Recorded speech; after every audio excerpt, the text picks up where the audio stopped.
Terima kasih Anda masih bersama kami di Sindo Today bersama Senat Arman dan Yasmin Atania. Pemirsa, ratusan supir truk tambang memblokade Jalan Raya Parung Panjang, Kabupaten Bogor, Jawa Barat pada Kamis malam. Hal ini terjadi diduga dipicu peraturan jam operasional truk tambang.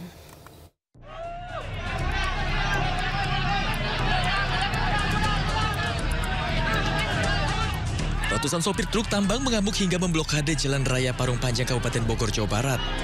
Penutupan jalan ini disebabkan kemarahan sopir truk yang dilarang melintas dari Bogor ke Kabupaten Tangerang lantaran terbentur peraturan bupati.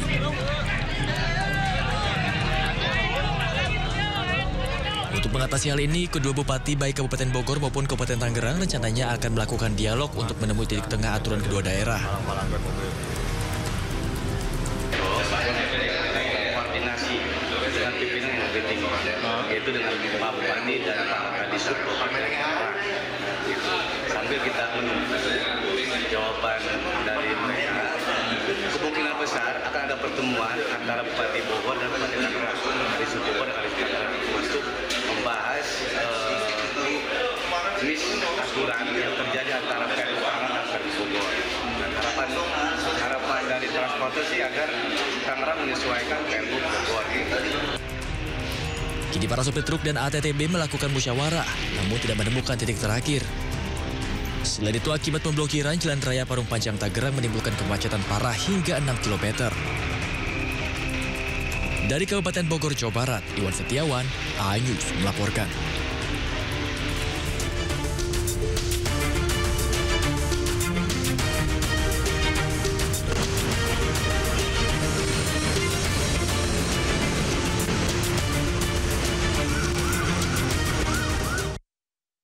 Ya pemirsa, selanjutnya kami akan mengajak Anda untuk mengetahui pantauan lalu lintas hari ini dari sejumlah wilayah melalui pantauan CCTV Korlantas Polri. Dan kita akan bergabung dengan Brigadir Treslinda di studio NTMC Polri. Selamat pagi Brigadir Treslinda, bagaimana pantauan arus lalu lintas di sejumlah titik di wilayah Indonesia melalui pantauan CCTV saat ini? Ya baik, terima kasih rekan saya Nata dan juga Yasmin. Dan pemirsa, saya akan mengupdate informasi arus lalu lintas terkini melalui pantauan CCTV Korlantas Polri.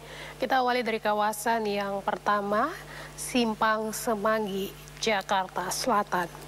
Dari pantauan CCTV kami pagi hari ini untuk arus lalu lintas di jalur arteri Gatot Subroto yang akan mengarah ke arah Selipi dalam keadaan ramai dan lancar. Di arah sebaliknya juga dalam keadaan ramai dan lancar.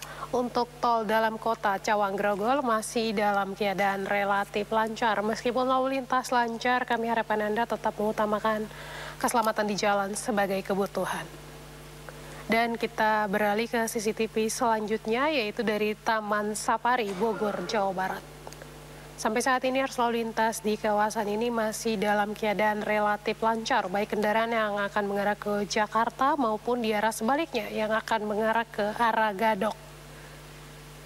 Dan juga dari Taman Safari, Jawa Barat, selanjutnya kita beralih ke CCTV Pos Pol Cileunyi, Jawa Barat.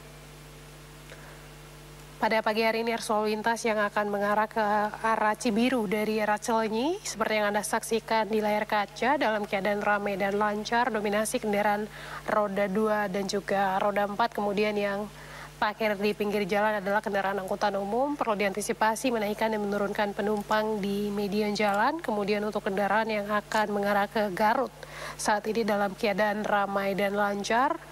Untuk kendaraan yang akan masuk gerbang tol Cileunyi juga masih dalam keadaan ramai dan lancar.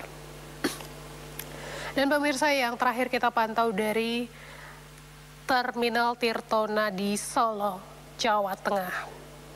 Arus lalu lintas dari arah Kertosoekarno yang akan mengarah ke jalur alternatif Klaten dalam keadaan ramai dan lancar, di mana dominasi kendaraan roda 2. Kemudian untuk kendaraan yang akan mengarah ke Purwodadi dan juga Grobogan saat ini dalam keadaan ramai dan lancar, sesekali mengalami perlambatan pada antrian di traffic light.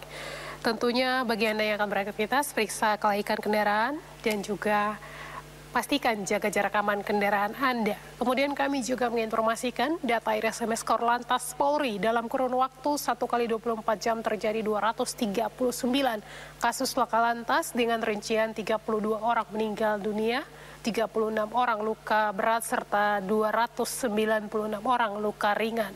Dari data tersebut tercatat jumlah kecelakaan tertinggi terjadi pada Polda Jatim dengan 57 kasus dengan korban meninggal dunia sebanyak 4 orang. Dan tentunya hal ini terjadi 68% pada waktu siang hari. Tentunya bagi Anda yang berkendara, utamakan keselamatan dalam berlalu lintas dengan selalu mematuhi marka dan rambu lalu lintas yang ada, kemudian ikutilah arahan dan petunjuk petugas kami yang berada di lapangan, hal ini untuk menciptakan Kamso Tipcar Lantas. Dan bagi Anda yang akan mengupdate informasi-informasi seputar arus lalu lintas terkini, kami siap melayani di 15669 ataupun melalui SMS center kami di 9119. Demikian Brigadir Treslinda melaporkan, kembali ke rekan saya Nata dan juga Yasmin di studio. Silakan. Baik, terima kasih Brigadir Treslinda atas laporan Anda. Selamat bertugas kembali dan salam presisi.